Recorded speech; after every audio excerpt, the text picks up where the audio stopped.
In the vast darkness of space, where entire civilizations rise and fall without Earth ever knowing they existed, there are moments that define not just individuals, but entire species. This is the story of such a moment when a desperate alien child's whispered plea to a human stranger would reveal the true strength that makes humanity feared and respected across the galaxy. What happens when the galaxy's most ruthless species discovers that humans possess something far more dangerous than any weapon? What happens when a single act of compassion becomes the spark that ignites a revolution spanning star systems? You're about to discover why the universe trembles not at humanity's ships or soldiers, but at something far more powerful, the human heart's capacity for love, even for those who are nothing like us. This is not just a story about first contact. This is the story about what makes us human, and why that terrifies our enemies more than any fleet ever could. Commander Marcus Chen had seen enough of the galaxy's dark corners to know when something was wrong. The mining station on Kepler 442b should have been bustling with activity, its corridors filled with the sounds of heavy machinery and worker chatter. Instead, an eerie silence greeted him as his boots echoed against the metal flooring. The distress signal had been weak, almost missed by his patrol ship's sensors. Standard protocol demanded he investigate, though Marcus suspected he'd find nothing more than equipment failure or maybe some miners who'd gotten too deep into their alcohol rations. The outer rim was full of such false alarms. But, as Marcus moved deeper into the station, weapon drawn but not raised, he began to notice the details that made his skin crawl. Blast marks scarred the walls. Emergency lighting flickered in an irregular pattern that suggested damaged power conduits. Most telling of all, there were no bodies, no signs of the 300 miners and their families who should have been living here. The main corridor stretched before him like a metallic throat, swallowing the beam of his flashlight. Marcus activated his comm unit, trying to raise his ship. Static answered him. Either the station's hull was interfering with the signal, or something else was jamming communications. Neither possibility comforted him. He'd been walking for 20 minutes when he heard it, a sound so faint he almost convinced himself he'd imagined it. A soft whimper, barely audible above the station's failing life support systems. Marcus stopped, holding his breath, listening. There it was again, coming from somewhere ahead and to his right. Following the sound led him to what had once been the station's main cafeteria. Tables and chairs lay scattered across the floor like broken bones. The serving area showed signs of hasty evacuation, half-prepared meals still sat under heat lamps that had long since failed. But it wasn't the destruction that caught Marcus's attention. It was the small figure huddled behind an overturned table. At first, he thought it might be a human child. The size was right, maybe 8 or 9 years old. But, as he moved closer, his flashlight revealed features that were definitely not human. The skin had a faint bluish tint, like ice on a winter pond. The ears were slightly pointed, and those eyes were far too large for the face, a deep violet color that seemed to hold more wisdom than any child should possess. The alien child wore what might have been a school uniform, though it was torn and stained with something that looked uncomfortably like blood. Something about the creature's demeanor suggested femininity, was clutching a small device that might have been a toy or a communication unit. When she saw Marcus, those enormous eyes went wide with terror. Marcus holstered his weapon immediately and raised his hands, showing empty palms. He'd had enough experience with frightened beings to know that sudden movements were the enemy of trust. The child pressed herself further back against the wall, making a sound that might have been words in a language he didn't recognize. "Hey there," Marcus said softly, keeping his voice as gentle as he could manage. "I'm not going to hurt you. My name is Marcus. Can you understand me?" The child's head tilted slightly, and Marcus caught a glimpse of something that looked like a translation device attached to her ear. After a moment, she spoke in heavily accented but recognizable Standard Galactic. You are human," she said, and there was something in her voice that Marcus couldn't immediately identify. Not quite fear, but something else. Something that might have been hope. "Yes, I am," Marcus replied, slowly lowering himself to one knee so he'd be closer to her eye level. "What's your name? And what happened here?" The child's grip on her small device tightened. She glanced around the cafeteria as if expecting monsters to emerge from the shadows. When she looked back at Marcus, her voice was barely above a whisper. "My name is Zara," she said. "They came 3 days ago. The hegemony. They said we were in violation of territorial boundaries. They said examples must be made." Marcus felt a cold knot form in his stomach. The hegemony, a collection of militaristic species that had been expanding their territory for the past decade. Earth's government had signed several treaties with them, but tensions remained high. If they were targeting civilian mining operations, it meant the situation was escalating towards something nobody wanted to think about. "Where is everyone else?" Marcus asked, though he was beginning to suspect he didn't want to know the answer. Zara's eyes filled with tears that caught the light from his flashlight like tiny prisms. "Gone," she whispered. "Taken to the ships. My parents told me to hide. They said someone would come for me. They said to wait." The translation device at her ear crackled slightly, and Marcus realized it was probably running on minimal power. How long had this child been hiding here, alone, waiting for rescue that might never come? The thought made his chest tight with an emotion he couldn't quite name. "How long have you been hiding here?" he asked. 3 days, Zara replied. "I had some food in my bag from school. And there's water from the emergency stores. But I was afraid to move around too much. Afraid they might come back." Marcus looked at the small, frightened being and felt something shift inside him. He joined the space patrol to explore the galaxy, to make contact with new species, to be part of humanity's expansion into the cosmos. He hadn't expected to find himself in situations like this, situations where politics and territory meant more than the lives of innocent people. "Well, you don't have to hide anymore," he said, extending his hand toward her. "I'm going to get you out of here." Zara stared at his hand for a long moment. When she spoke again, her voice was so quiet he almost missed it. "I know what humans are," she said. "My teachers told us. They said humans are dangerous. They said humans only care about themselves. They said if we ever met humans, we should run." Marcus felt a stab of pain at those words. He knew that humanity's reputation in some parts of the galaxy was less than stellar. Too many first contact situations had gone wrong. Too many misunderstandings had escalated into conflicts. But, sitting here, looking at this frightened child, he also knew that reputation didn't define every human. "Your teachers might have been right about some humans," he said carefully. "But, not all of us are the same. Just like not all members of your species are the same, I'd guess. Right now, all I care about is getting you somewhere safe." Zara studied his face in the dim light. Marcus had the unsettling feeling that those violet eyes were seeing more than he was comfortable revealing. Finally, she spoke again. "The hegemony ships might still be in the system," she said. "If they detect your ship." "Let me worry about that," Marcus replied. "Right now, I need you to trust me. Can you do that?" For a moment, the only sound in the cafeteria was the distant hum of failing life support systems. Then, very slowly, Zara reached out and placed her small hand in his. Her skin was cool to the touch, and her fingers were longer and more delicate than a human child's, but the gesture was unmistakably one of trust. "Okay," she whispered.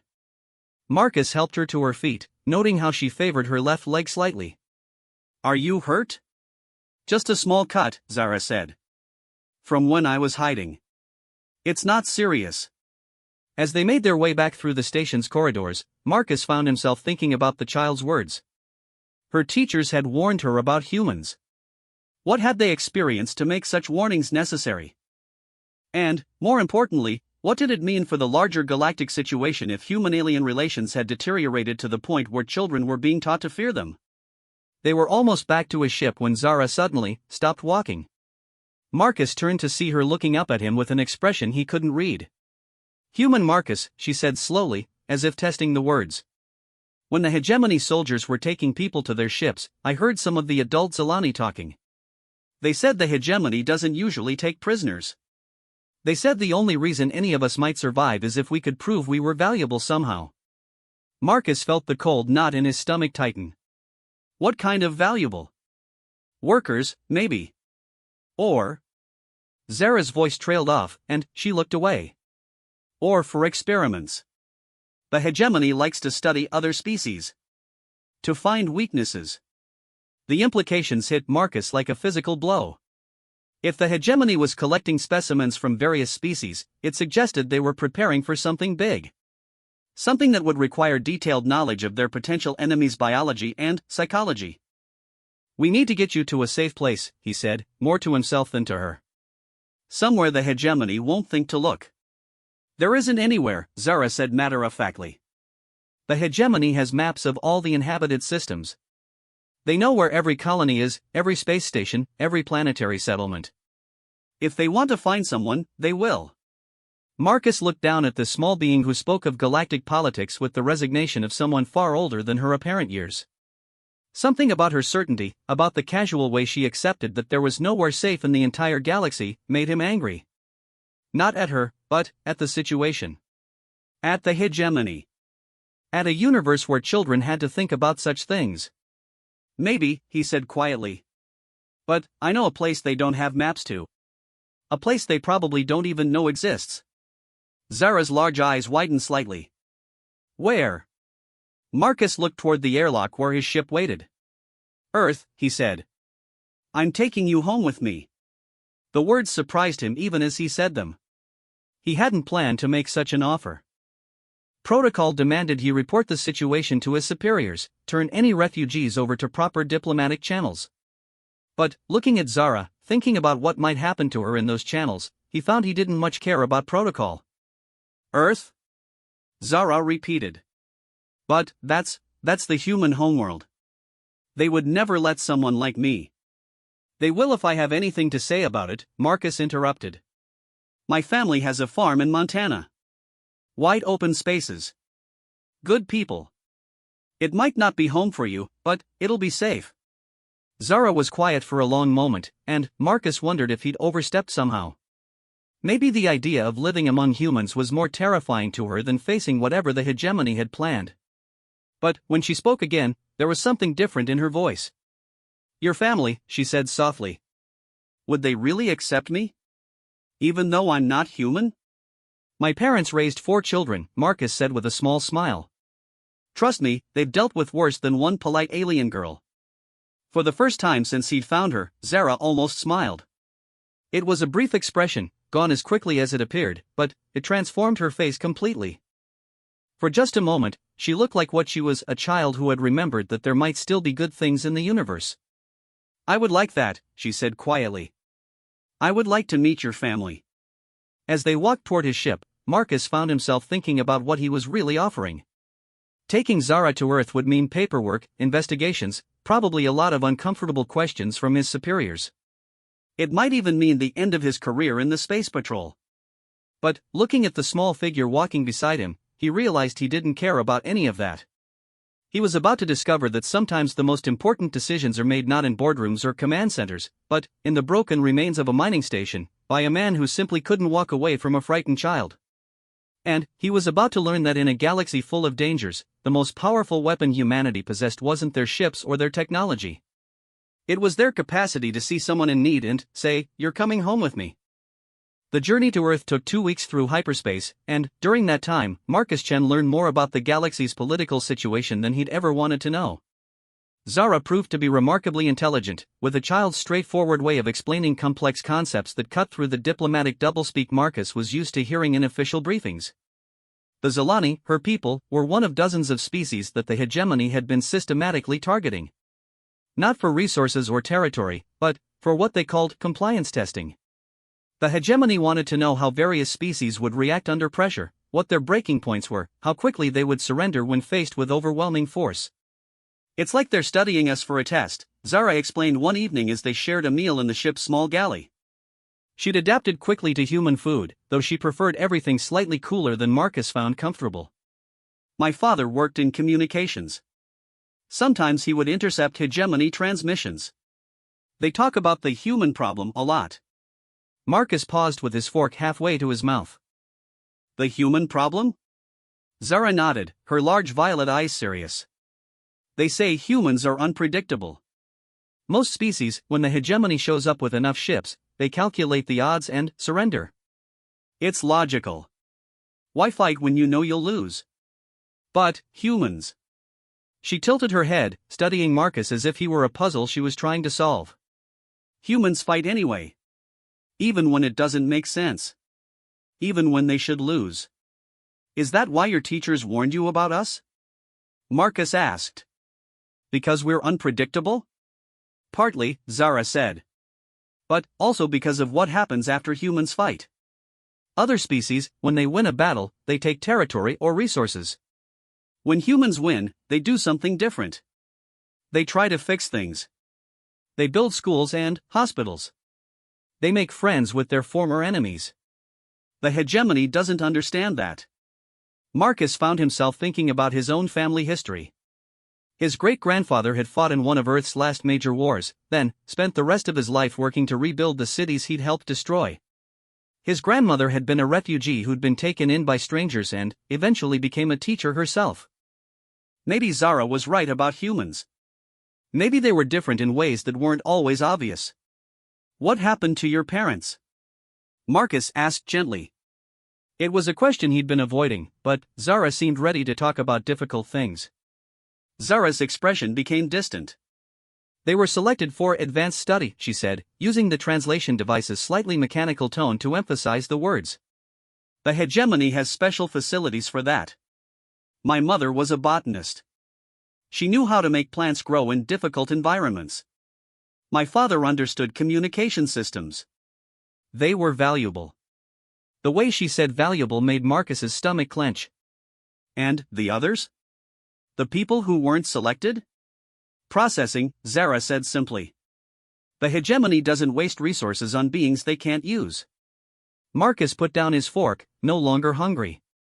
In 2 weeks of gentle questioning, he'd learned more about the hegemony's expansion methods than Earth's intelligence services had gathered in years of formal diplomatic contact. The picture that emerged was terrifying in its efficiency. This wasn't random conquest or resource grabbing. This was systematic preparation for something much larger.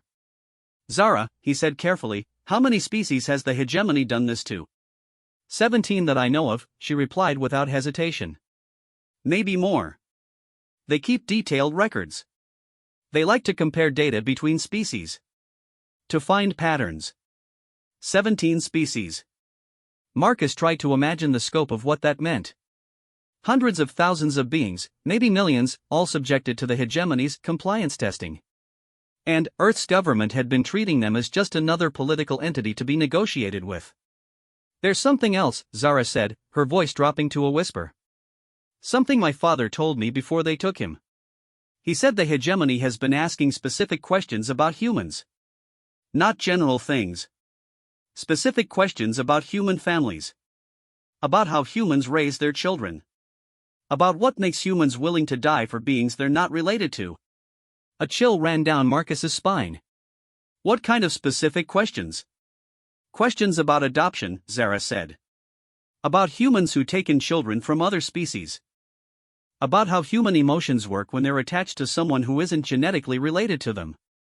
The hegemony couldn't understand it. They kept asking the same questions over and over. Marcus stared at this small alien child sitting across from him in his ship's galley, and, suddenly, understood why the hegemony might consider humans unpredictable. Most species, as far as he knew, had strong tribal instincts. They protected their own genetic lines, their own communities. But humans had a strange tendency to adopt anyone who needed adopting, to extend family bonds to whoever happened to need them. He thought about his own decision to bring Zara home. It hadn't been a calculated choice based on political advantage or genetic compatibility. He'd simply seen a child who needed help, and his instinct had been to provide it. If the hegemony was studying that tendency, it suggested they saw it as either a weakness to exploit or a threat to neutralize. "Zara," he said slowly, "when we get to Earth, there are going to be people who want to ask you a lot of questions. Government people. Military people. They're going to want to know everything you've told me." Zara nodded solemnly. "I understand. Information is valuable. More valuable than individual lives, sometimes." "No," Marcus said firmly. "That's not what I meant. They'll want to know these things so they can protect other people. So they can stop the hegemony from doing to others what they did to your people." Zara studied his face with those two large eyes. "And if I tell them everything I know, will they let me stay with your family?" The question hit Marcus in a place he hadn't expected. He realized that during their 2-week journey, he'd started thinking of Zara not as a refugee or a diplomatic situation, but as something much simpler. As someone under his protection. Someone he was responsible for. I won't let them take you anywhere you don't want to go, he said. I promise. Zara was quiet for a long moment. Then, in a voice so soft he almost missed it, she said, Do you really have a farm in Montana? Yes, Marcus said. My parents raise horses. And they have the most ridiculous old dog you've ever seen. Her name is Betty, and she's convinced she's still a puppy even though she's 12 years old. For the second time since he found her, Zara almost smiled. I've never seen a horse, she said. Or a dog. The Zalani don't have domesticated animals the way humans do. We have symbiotic relationships with some plant species, but it's different. Well, Marcus said, Betty will probably try to convince you that the entire farm exists for her personal entertainment. And the horses are good listeners if you need someone to talk to. They spent the rest of the evening talking about simple things. Marcus told her about Earth seasons, about snow and rain and the way grass looked when it was covered with morning dew. Zara described the crystal gardens of her homeworld, where plants grew in geometric patterns that sang in harmony when the wind blew through them. It was the first time since he'd found her that she'd talked about home without sadness, and Marcus realized how carefully she'd been holding her grief. The next morning, they received the first communication from Earth since beginning their journey.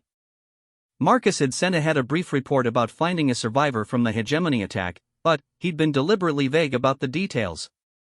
Now, as his ship's communication system crackled to life, he heard a familiar voice. Commander Chen, this is Admiral Rodriguez. Please respond. Marcus glanced at Zara, who was sitting in the ship's small observation lounge, reading from a tablet he'd given her loaded with children's stories from Earth. She looked up when she heard the communication alert, and he could see the anxiety in her expression. Everything's fine, he told her quietly. Just checking in with headquarters. He activated the response channel. Admiral Rodriguez, this is Commander Chen. Good to hear from you, sir. Marcus, the Admiral's voice carried the weight of long friendship as well as military authority. I'm reading your preliminary report about the hegemony attack. One survivor? Yes, sir. A child. Her name is Zara. She's been very helpful in providing information about hegemony operations. I see. There was a pause, and Marcus could almost hear the Admiral thinking. Marcus, I need to ask you something, and I need you to answer honestly. This survivor, are you compromised? The question caught Marcus off guard. Sir? Are you emotionally compromised? Are you thinking clearly about this situation? Marcus looked toward the observation lounge, where Zara was pretending to read while obviously listening to his conversation. In 2 weeks, she'd gone from being a mission parameter to being something much more personal. Was he compromised? Probably. Sir, the survivor is a 9-year-old child who's been through trauma that would break most adults. If caring about her welfare compromises my judgment, then, yes, I'm compromised. Admiral Rodriguez was quiet for a moment. Bring her in, Marcus. But, I want you prepared for the possibility that this situation is bigger than one child's welfare. We've been getting reports from other sectors. Hegemony attacks are increasing. Pattern suggests they're preparing for something major. Understood, sir. We'll be at Earth in 6 days. And, Marcus? Off the record, I'm glad you found her. The preliminary intelligence you've included in your reports is more valuable than anything our diplomatic corps has managed to gather in 2 years of formal contact. The communication ended, leaving Marcus staring at a blank screen. He turned to find Zara standing in the doorway of the observation lounge, her expression unreadable. They want to interrogate me, she said. It wasn't a question. They want to talk to you, Marcus corrected. There's a difference. Is there? Zara asked. What happens if I tell them everything I know, and they decide I'm still a security risk? What happens if they decide that one Zalani child isn't worth the potential complications?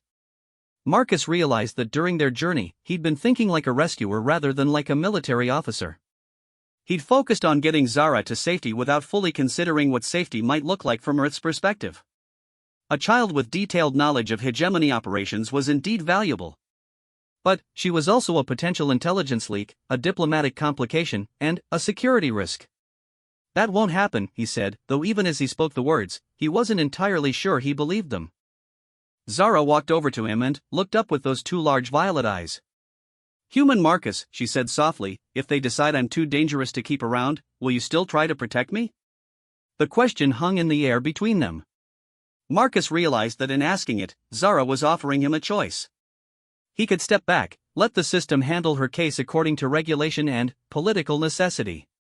Or he could commit fully to protecting her, regardless of the consequences for his career or his relationship with his superiors. Looking at her small, serious face, Marcus realized the choice had already been made. It had been made the moment he decided to take her home instead of turning her over to the nearest diplomatic station. Yes, he said simply. I will. Zara nodded as if she'd expected that answer. Then, I'll tell them everything I know, she said. And, when they're finished with their questions, maybe you can show me those horses you mentioned. As their ship continued its journey toward Earth, Marcus found himself thinking about the hegemony's questions about human adoption patterns. Maybe they were right to be puzzled. Maybe it was strange for a species to extend family bonds to beings they weren't related to risk their own welfare for the sake of someone different from themselves. But, sitting in his ship's small galley with an alien child who'd begun to feel like family, Marcus thought that if this tendency confused and worried their enemies, then it might be humanity's greatest strength rather than its greatest weakness. He was about to find out just how true that really was. Earth looked different from space than Marcus remembered. Maybe it was seeing it through Zara's eyes, watching her press her face against the observation port as the blue-green marble grew larger in their viewport. Her violet eyes reflected the planet's colors, and, for the first time since he'd found her, she looked genuinely amazed rather than simply resilient. It's so blue, she whispered. I've seen pictures, but I didn't realize how blue it would be. Wait until you see it from the surface, Marcus said. Pictures don't capture the way Earth's sky makes you feel. They docked at Luna's station rather than going directly to Earth's surface. Admiral Rodriguez had been clear about the need for security protocols, and Marcus understood the reasoning even if he didn't like the implications. Zara would be processed, interviewed, and evaluated before being allowed planetside. Standard procedure for any alien visitor, but Marcus found himself resenting the bureaucracy in a way he never had before. The docking bay was larger than Zara had expected. Marcus watched her take in the scale of human engineering, the massive support structures, the hundreds of ships from across human space, the thousands of people moving with the organized chaos of a major transportation hub. Her expression was carefully neutral, but he could see her making mental calculations. How many people live here? She asked as they walked through the station's main corridor. About 50,000, Marcus replied. It's one of our smaller stations. Zara stopped walking. This is small?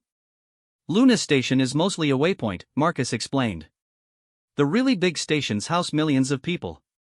He watched her process this information, saw her revise whatever assumptions she'd been making about human population and industrial capacity. The hegemony had been systematically studying 17 different species, but Marcus was beginning to wonder if they truly understood the scope of what they were planning to challenge. Admiral Rodriguez was waiting for them in the security section, along with two other officers Marcus didn't recognize. One was clearly military intelligence, her uniform crisp and her expression professionally blank. The other wore civilian clothes but carried herself with the confident bearing that suggested high-level government work. Commander Chen, Admiral Rodriguez said, extending his hand. Good to see you back in one piece. Admiral, Marcus replied, then turned to Zara. Zara, this is Admiral Rodriguez. He's my commanding officer. Admiral Rodriguez looked down at Zara with the expression of someone who'd spent a career dealing with complicated situations. Hello, Zara. I understand you've been very brave. Zara studied the Admiral's face with that disconcerting directness that Marcus had grown accustomed to. Hello, Admiral Rodriguez. Commander Chen says you want to ask me questions about the hegemony. That's right, the Admiral said. But, first, we want to make sure you're comfortable and safe. These are my colleagues, Commander Sarah Park from Intelligence, and Dr. Elena Vesquez from the Xenological Institute. Commander Park stepped forward with a slight smile that didn't quite reach her eyes. Zara, we're very interested in learning about your experiences. Your perspective could be invaluable in helping us understand the current situation. Dr. Vasquez was more direct. We'd also like to run some basic medical scans, if you're comfortable with that. Nothing invasive, just to make sure you're healthy and to understand any medical needs you might have. Marcus watched Zara's reaction to the three adults. She was polite but guarded, answering their questions with the careful precision of someone who understood that words could be dangerous. When Dr. Vasquez mentioned medical scans, Zara glanced at Marcus. "Commander Chen will stay with me?" she asked. "Of course," Admiral Rodriguez said, though Marcus caught the brief look he exchanged with Commander Park. "Marcus has been your advocate throughout this process. We wouldn't want to change that now." They spent the next 6 hours in a series of meetings and examinations that felt more like a very polite interrogation. Zara answered every question thoroughly, providing details about hegemony ship configurations, troop movements, communication protocols, and administrative procedures. She drew diagrams of the vessels that had attacked her colony. She explained the hegemony's hierarchical structure and their apparent long-term strategic goals. What emerged was a picture of an enemy far more sophisticated and dangerous than Earth's government had realized. The hegemony wasn't simply expanding territory. They were conducting systematic intelligence gathering on every species they encountered, building detailed profiles of strengths, weaknesses, and behavioral patterns. The attack on Zara's colony wasn't random violence, it was a carefully planned exercise designed to test Solani responses under extreme stress. "They have files on humans," Zara explained during one session. Detailed psychological profiles based on observations of human behavior in combat situations, diplomatic negotiations, and first contact scenarios. They know about human pack bonding. They know about human willingness to fight for others. They're trying to find ways to use those traits against you. Commander Park leaned forward. "Use them how?" "By creating situations where human empathy becomes a weakness," Zara said. "They've run simulations. If they can force humans to choose between protecting their own people and protecting allies, they believe humans will make emotionally driven choices rather than strategically sound ones." Marcus felt a chill. "They're planning to use our compassion against us." "Exactly," Zara said. "They call it the human paradox. Humans are individually weak compared to many species, but they become exponentially more dangerous when they're fighting to protect others. So the hegemony strategy is to create scenarios where that protective instinct leads to tactical disadvantages." Dr. Vasquez had been taking notes throughout the interview. "Zara, this is incredibly detailed intelligence. How did you come to know so much about their strategic planning?" For the first time since the interviews began, Zara hesitated. Marcus saw something flicker across her face, not fear, exactly, but uncertainty. "My parents weren't just random colonists," she said finally. "My mother was a botanical specialist, but she was also a former military analyst. My father designed communication systems for the Zolani Defense Forces before they retired to the mining colony. They were there specifically to monitor hegemony communications." The room went very quiet. Admiral Rodriguez exchanged looks with his colleagues before speaking carefully. "Zara, are you saying the attack on your colony was specifically targeted? That the hegemony knew there were intelligence operatives there?" "Yes," Zara said simply. "The attack was designed to capture my parents and others with specialized knowledge. The rest of the colonists were." She paused, searching for words. "Collateral data points." Marcus felt anger rise in his chest. They murdered 300 people just to get to a handful of intelligence targets? "The hegemony doesn't consider it murder," Zara said with disturbing matter-of-factness. "They consider it efficient resource management. Non-essential biological units require resources to maintain. It's more cost-effective to process them immediately." Commander Park was writing rapidly in her notepad. "Zara, do you know what happened to your parents? Where they were taken?" Zara's composure finally cracked slightly. "No," she whispered. "But I heard the hegemony soldiers talking. They mentioned a facility called the Archive. It's where they keep specimens for long-term study." The word specimens hung in the air like a toxic cloud. Marcus reached over and placed his hand on Zara's shoulder, feeling her trembling slightly despite her outward calm. "I think that's enough for today," he said firmly. Admiral Rodriguez nodded. "Agreed. Zara, you've been incredibly helpful. We're going to need time to process everything you've told us. What happens now?" Zara asked. Dr. Vasquez answered first. "Medically, you're in good health. Some signs of stress and malnutrition, but nothing that proper care won't fix. We'd like to establish a regular monitoring schedule, but there's no reason you can't live a normal life. Commander Park was more cautious. From a security standpoint, we need to consider your long-term situation carefully. You have information that certain parties might find valuable. We need to make sure you're protected. Zara looked up at Marcus. Does that mean I can't go to your family's farm? Before anyone else could answer, Admiral Rodriguez spoke. Actually, that might be exactly what we need to arrange. A remote location, away from major population centers, with people we trust. It could be ideal. Marcus felt a surge of relief, followed immediately by suspicion. Admiral, respectfully, that seems too easy. What aren't you telling us? Admiral Rodriguez was quiet for a moment, then gestured for the others to leave. When they were alone with Zara, he sat down across from her. Zara, what you've told us today changes everything. Earth's government is going to have to reassess our entire relationship with the hegemony. That's going to take time, and, during that time, you're potentially in danger. But, there's something else. He looked at Marcus. The psychological profile she described, the hegemony's analysis of human behavior patterns, it's not entirely wrong. Humans do make choices based on emotional attachments. And, sometimes those choices put us at strategic disadvantages. Sir? Marcus said. What I'm about to tell you is classified, but, given the circumstances, you both need to know. We've received intelligence suggesting the hegemony is planning something they call the Compassion Protocol. It's designed to exploit human protective instincts by creating situations where saving innocent lives requires tactically unsound decisions. Zara went very still. They're going to use people like me, she said quietly. Refugees. Children. Anyone humans might feel compelled to protect. That's our assessment, Admiral Rodriguez confirmed. Which means you're not just a refugee seeking asylum. You're potentially a strategic asset. And that makes you valuable to several different parties. Marcus felt the situation crystallizing around them. Zara wasn't just a child who needed protection. She was living proof of the hegemony's methods, a source of intelligence about their capabilities, and, potentially a target for anyone who wanted to influence Earth's response to the growing threat. What are you asking? Marcus said. I'm asking if you're prepared to make this official, Admiral Rodriguez said.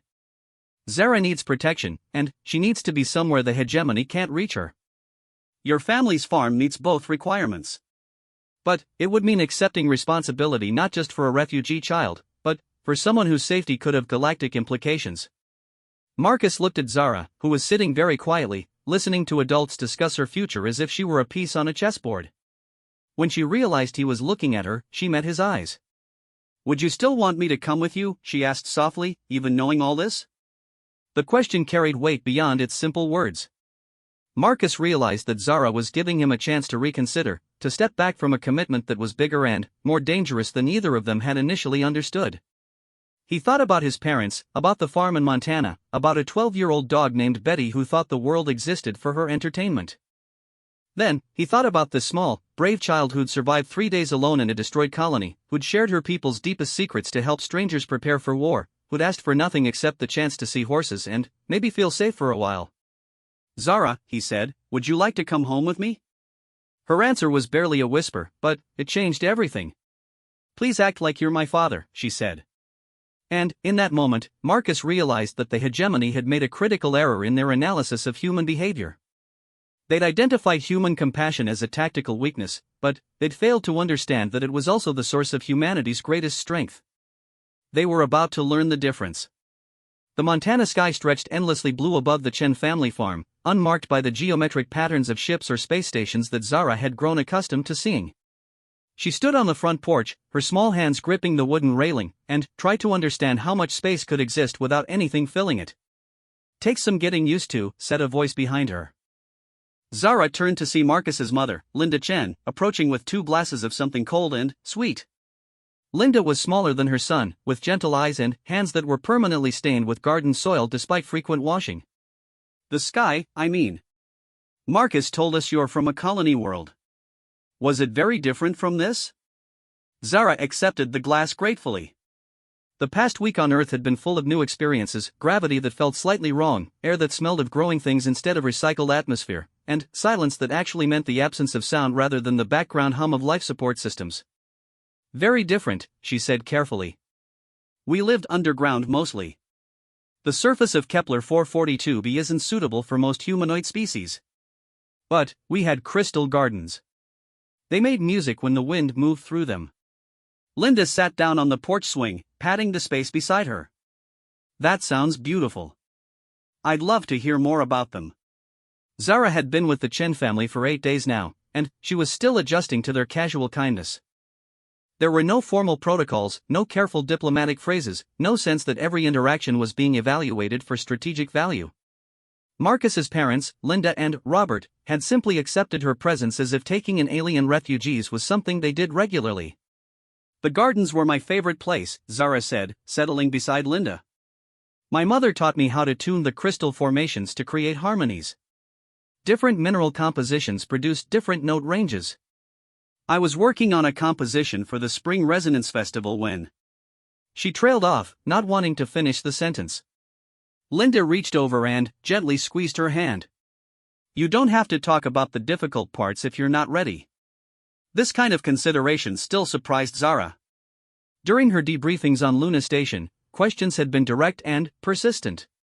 The military personnel and government officials had needed information, and emotional comfort had been secondary to intelligence gathering. Here, Marcus's family seemed more concerned with her well-being than with what she might know. Mrs. Chen, Zara said slowly, why did you agree to let me stay here? Marcus explained the situation, but surely you understand the risks. The complications. Linda was quiet for a moment, looking out at the pasture where several horses grazed in the afternoon sun. Zara, when Marcus was about your age, he brought home a baby crow that had fallen out of its nest. The thing was half dead, covered in ants, making the most pitiful sounds you ever heard. Marcus begged us to let him try to save it. She smiled at the memory. Robert, Marcus's father, pointed out that baby crows rarely survive without their parents. That we didn't know how to care for a wild bird. That it would probably die anyway, and Marcus would be heartbroken. But, you know what Marcus said? Zara shook her head. He said, if it's going to die anyway, at least it shouldn't die alone. So we helped him try to save it. We learned about crow care, we set up a nest in our garage, we took turns feeding it every 2 hours. And, you know what? The damn bird lived. We raised it until it was strong enough to fly, then watched it join a local crow family. Linda turned to look at Zara directly. The thing is, that crow changed Marcus. Taking care of something that needed help, seeing it grow strong and independent, that taught him something important about what it means to be responsible for another being's welfare. When he called and told us about you, we heard that same tone in his voice. The one that says, this matters more than the complications. Zara felt something tighten in her chest.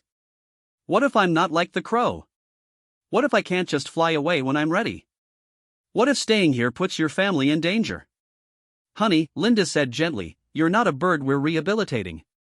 You're a child who needs a family. And, as for danger, well, we've faced worse things than government complications. Before Zara could ask what she meant, the sound of a truck engine announced the arrival of Marcus and Robert, returning from a trip to town.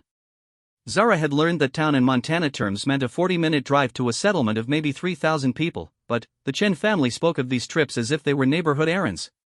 Marcus climbed out of the truck carrying several bags, while Robert emerged with an expression of barely contained excitement. At 68, Robert Chen retained the enthusiasm of someone much younger, especially when it came to introducing new experiences to others. Zara! Robert called. We found something in town you need to see. Marcus rolled his eyes affectionately. Dad bought out half the music store. Robert ignored his son's commentary and approached the porch with a large bag. Linda told us about your crystal gardens, about how you made music with them. So I thought, well, if you can't have crystal gardens right now, maybe you'd like to try some human instruments. He opened the bag to reveal a collection of musical instruments: a small keyboard, a wooden flute, a violin, and something Zara didn't immediately recognize. This one's called a kalimba, Robert explained, lifting out the unfamiliar instrument. It's sometimes called a thumb piano. You pluck these metal tines to make notes. I thought it might be similar to working with crystal harmonics. Zara reached for the kalimba with careful curiosity. The metal tines were different lengths, and, when she plucked one experimentally, it produced a clear, sweet note that resonated in the wooden body. She tried a few more tines, listening to how the notes related to each other. The tuning is different from crystal harmonics, she said, but the mathematical relationships are similar. She plucked out a simple melody, her movements becoming more confident as she found the instrument's voice. That's beautiful, Linda said. What is it?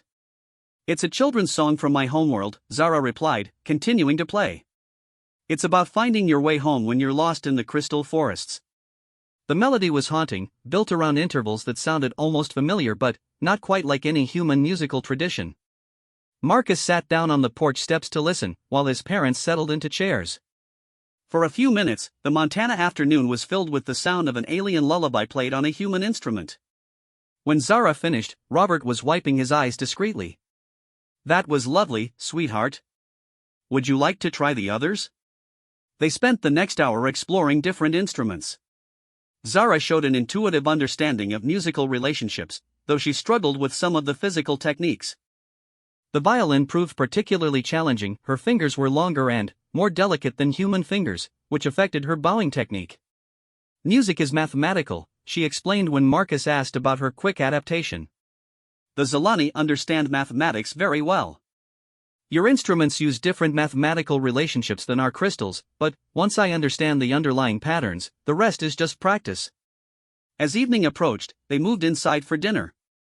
The Chen family's kitchen was the heart of their home, large and comfortable, filled with the accumulated artifacts of decades of family life. Zara had her own place at the table now, with a chair that Robert had modified to accommodate her slightly different proportions. During dinner, Marcus shared news from his communication with Admiral Rodriguez. The intelligence Zara provided is being taken very seriously, he said. Earth's defense forces are restructuring based on her information about hegemony capabilities. That's good, Robert said. But what about the bigger picture? Are we going to war? Marcus was quiet for a moment. It's looking more likely. The hegemony has been testing 17 different species. That's not the behavior of a civilization that wants to coexist peacefully. They're gathering data for something major. Zara put down her fork. I've been thinking about that, she said. About the pattern of attacks. The hegemony has been very systematic, but they've avoided any actions that would force immediate large-scale responses. They're not ready for full-scale war yet. What makes you think that? Marcus asked. Because they haven't tested humans directly, Zara said. All their information about human behavior comes from observation of existing conflicts and diplomatic situations. They have theories about human psychology, but they haven't created controlled scenarios to test those theories. Linda looked troubled. Are you saying they're going to attack human colonies? Like they did to yours? Probably, Zara said matter-of-factly. But it won't be a random attack. It will be designed to generate specific human responses that they can measure and analyze. They want to know exactly how humans behave under stress before they commit to full-scale conflict. The family digested this information quietly. Finally, Robert spoke. So we're sitting here, knowing that somewhere out there, families like ours are going to be attacked, and there's nothing we can do to stop it? Actually, Zara said slowly, there might be something we can do. But it would be dangerous. Marcus set down his own fork. What do you mean? Zara looked around the table at these people who had welcomed her into their home, who had given her safety and kindness without asking for anything in return. What she was thinking would put them all at risk, but it might also save thousands of other families from what had happened to hers. The hegemony is going to test humans, she said. But they're expecting to control the conditions of that test. They want to create scenarios where they can observe human responses to specific situations. But what if they found a situation they hadn't planned for? What if they encountered something that contradicted their assumptions about human behavior? You're talking about using yourself as bait, Marcus said flatly. I'm talking about giving them a chance to study a human family that has already adopted an alien child, Zara said. They're fascinated by human adoption patterns. If they knew about me, about this family, they would want to observe how the relationship functions under stress. Linda went pale. Zara, no. We're not going to put you in danger just to gather intelligence. Mrs. Chen, Zara said gently, I'm already in danger. The hegemony knows I survived their attack on the mining colony. They know I was rescued by humans. Eventually, they're going to try to find me. The question is whether we let them find me by accident, or whether we control the circumstances. Marcus was shaking his head. There has to be another way. Maybe, Zara said. But, every day we wait, the hegemony gets closer to whatever they're building toward. And, when they do test humans, it's going to be families like yours that suffer for it. She looked around the table again. I know what I'm asking. I know it's dangerous. But, I also know that if we do nothing, the hegemony is going to destroy a lot more families before this is over. And, maybe if they study us, they'll learn something that changes their approach. What could they possibly learn that would change their approach? Robert asked. Zara smiled, the expression transforming her face completely. They could learn what happens when humans have something worth fighting for. The silence that followed was broken only by the ticking of the kitchen clock and the distant sound of horses moving in the pasture. Finally, Marcus spoke. We'd need military support. Backup plans. Exit strategies. Marcus, Linda said sharply. I'm not saying we do it, Marcus replied. I'm saying if we were to consider it, we'd need to do it right. Zara reached across the table and placed her small hand over Linda's. Mrs. Chen, you asked me why you should risk your family for me. But, that's not really the choice anymore. The choice is whether we take an active role in protecting other families, or whether we wait for the danger to find us anyway.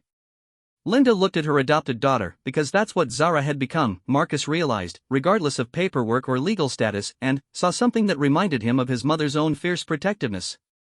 If we did this, Linda said slowly, and, I mean if, you would never be alone. Never unprotected. No matter what happened. I know, Zara whispered. That's why it might work. The hegemony doesn't understand that humans don't abandon their family. Even when it would be strategically advantageous to do so. As the family sat around their kitchen table, contemplating a decision that could change the course of galactic history, Marcus realized that Zara was right about one thing: the hegemony had completely misunderstood human nature. They thought human compassion was a weakness that could be exploited. They were about to learn it was the force that made humans willing to take on impossible odds to protect the people they loved. And that made all the difference in the universe. 6 months later, the hegemony ships appeared in Earth's outer system with the precision of a well-orchestrated performance. They came not as an invasion force, but as what their communications described as a diplomatic research mission. They requested permission to establish a temporary observation post in the asteroid belt, claiming interest in studying human social structures for potential trade relationships. Marcus watched the news feeds from his parents' living room, Zara curled against his side like any ordinary child watching current events she didn't quite understand. But, Zara understood everything. They all did. The hegemony had come to conduct their test. How long do you think we have? Linda asked, setting down coffee for Marcus and hot chocolate for Zara. Not long, Marcus replied. They've probably been monitoring Earth communications for months. Once they start analyzing data about human family structures, they'll identify patterns. Adoptions, refugee placements, interspecies households. Admiral Rodriguez had visited the farm 3 weeks earlier to finalize their contingency plans. The Chen farm was now equipped with communication systems that could reach military command within seconds, and the barn housed enough firepower to hold off a small army. More importantly, they had worked out detailed protocols for what would happen if, when the hegemony made contact. Zara had been adamant about one point: whatever happened, the family had to appear to be functioning normally. The hegemony's research depended on observing authentic human behavior, not performance designed for their benefit. So the Chens continued their daily routines. Robert tended his horses and worked on farm maintenance. Linda managed her garden and taught Zara about earth botany. Marcus took temporary leave from active duty, officially to help integrate his adopted sister, actually to be present when the situation developed.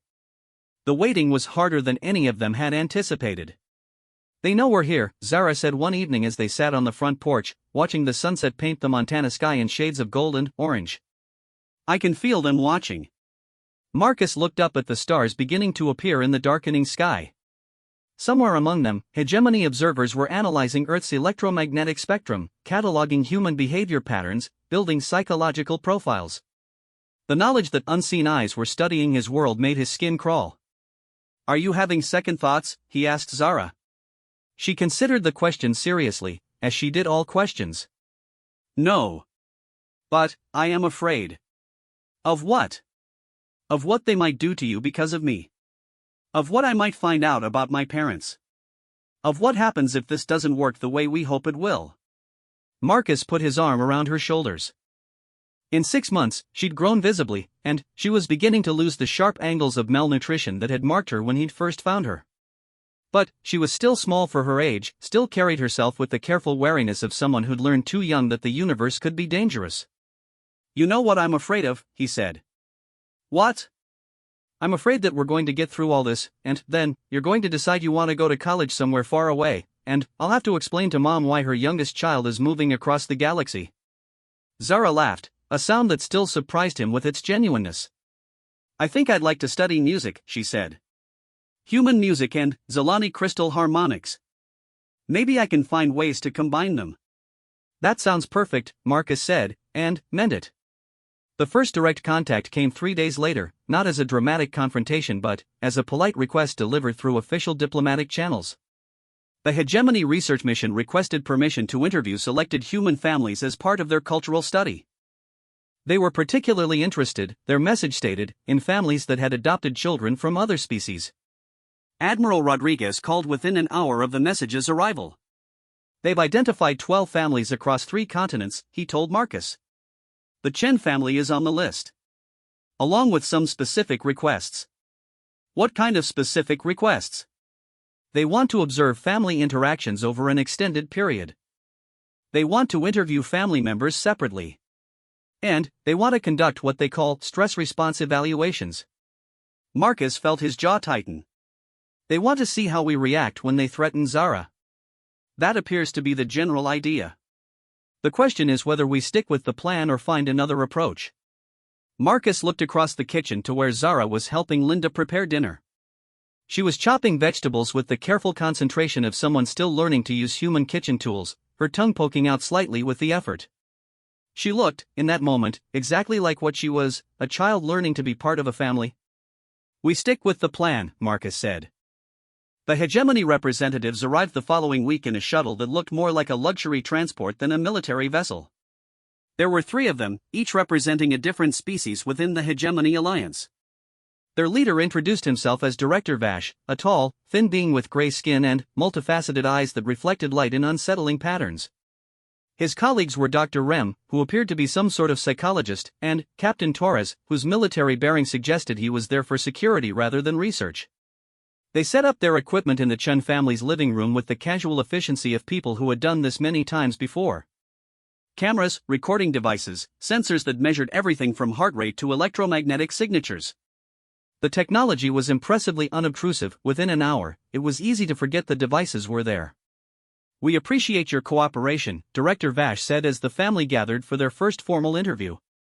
"Our research into human social structures has been hampered by incomplete data.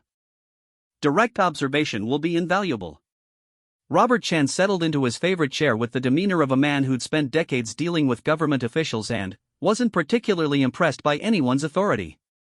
"What exactly are you hoping to learn?" "We're particularly interested in human adoption patterns," Dr. Rem replied. "Most species restrict child rearing to genetically related individuals.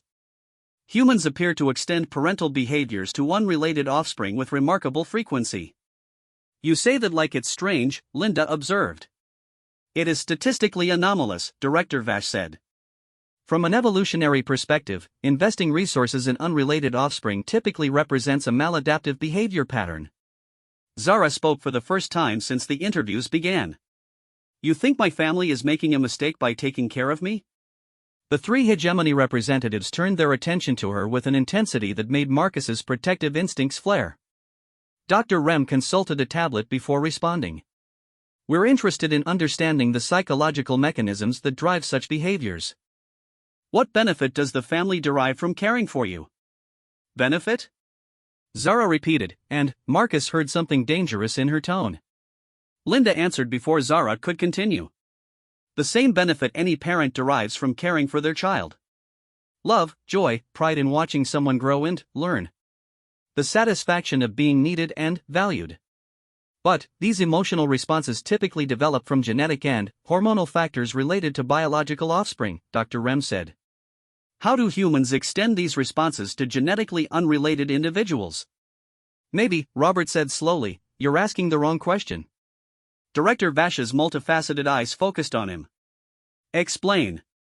You're asking how humans extend parental love to non-genetic children.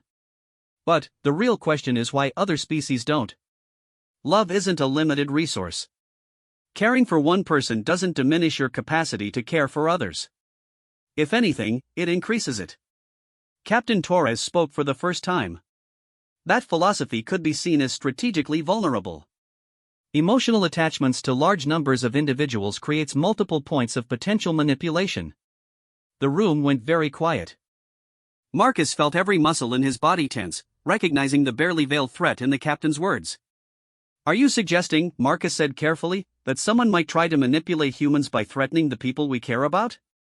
I am observing that such a vulnerability exists, Captain Torres replied. Zara stood up from her place on the couch.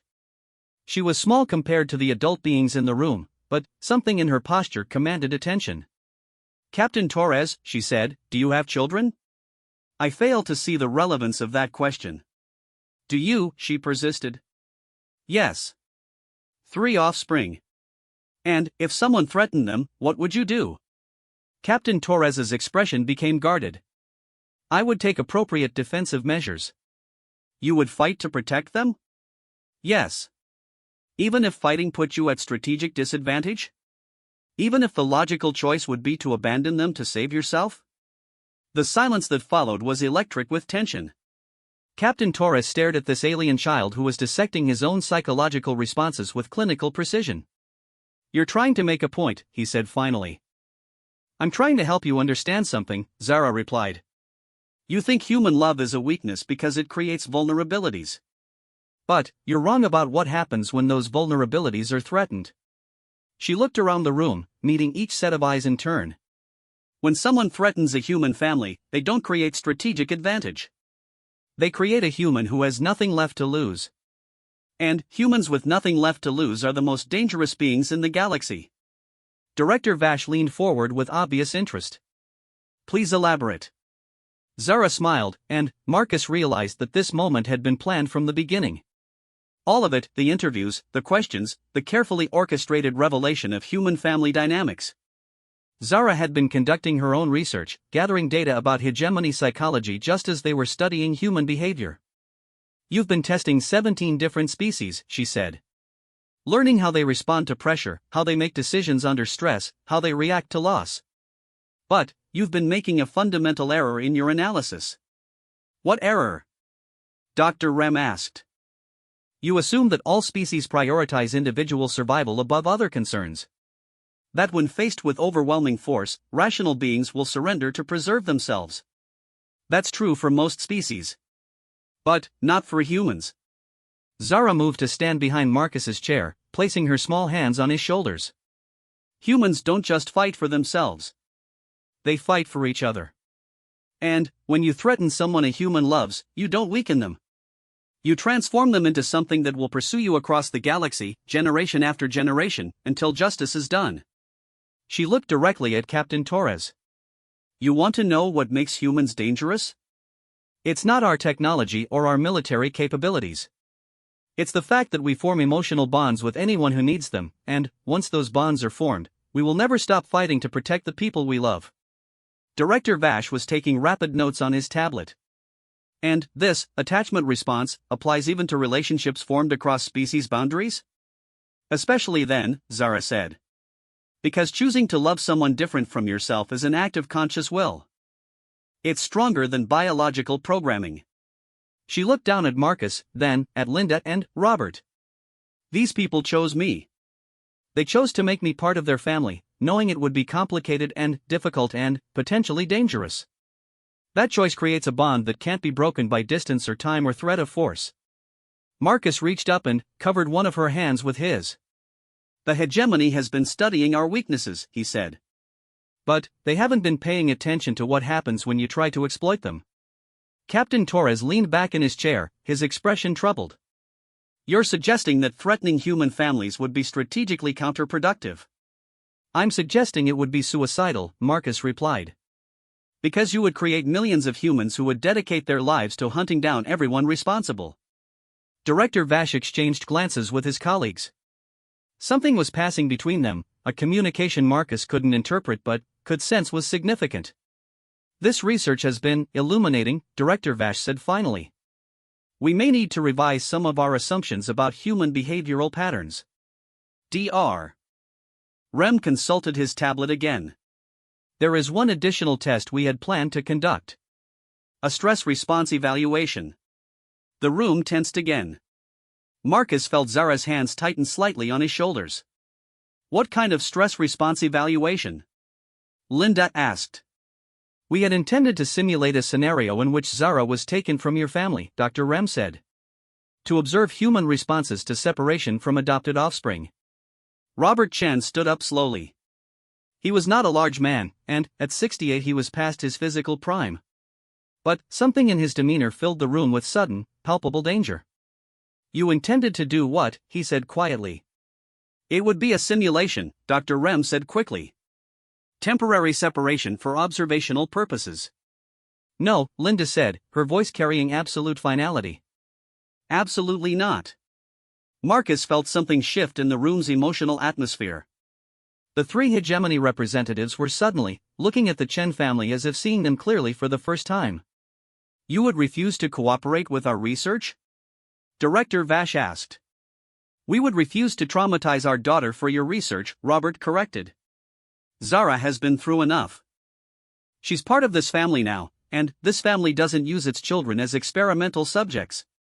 Captain Torres made a note on his own device. Even though refusal to cooperate could be interpreted as hostility toward the hegemony? Especially then, Marcus said, standing to join his father. The silence that followed stretched for nearly a minute. Then, Director Vash began packing his equipment. I believe we have gathered sufficient data for our preliminary report, he said. As the hegemony representatives prepared to leave, Zara spoke one final time. Director Vash, she said, what happened to my parents? The question stopped the alien in mid-motion. He turned to look at her, his multifaceted eyes reflecting the living room's warm light. They are alive, he said finally. They are being held at a research facility. Their knowledge of communication systems has proven valuable. I would like them returned to me, Zara said simply. That is not within our authority to arrange. Zara nodded as if she'd expected that answer. Then, I guess we'll have to arrange it ourselves. Director Vash stared at her for a long moment. You are one child. I'm one human child, Zara corrected. And, I have a human family. Do you understand what that means? For the first time since arriving, Director Vash looked uncertain. It means, Zara continued, that somewhere in this galaxy, there are facilities that think they're safe from rescue attempts. But, they're wrong. Because humans don't abandon family. Ever. And, they don't stop trying. Ever. As the hegemony shuttle lifted off from the Chen farm, Marcus stood with his arm around Zara's shoulders, watching it disappear into the Montana sky. So, he said, I guess we're going to war. No, Zara replied, leaning against him with the casual trust that had taken months to develop. We're going to bring our family home. There's a difference. Admiral Rodriguez called 6 hours later with news that would reshape galactic politics for generations to come. The hegemony had withdrawn their research mission and requested immediate diplomatic negotiations with Earth's government. Their preliminary report, transmitted to hegemony high command, had concluded that humanity represented a strategic-level threat that required immediate policy revision. What did you people do out there? Admiral Rodriguez asked. Marcus looked around his parents' kitchen, where Zara was teaching Linda how to tune the kalimba to create Solani harmony intervals while Robert researched interstellar flight patterns on his tablet. We were a family, Marcus said simply. Apparently, that's more terrifying than we realized. 3 months later, the first group of hegemony research subjects was returned to their home worlds as part of the newly negotiated Interspecies Protection Accord. Among them were two Zilani communication specialists named Kethril and Morana, who were reunited with their daughter on a small farm in Montana, under the wide blue sky of Earth. The Chen family farm, which had once been home to 4 humans, a dozen horses, and one ancient dog named Betty, became something unprecedented in galactic history, a place where beings from across the stars came to learn what human families actually meant.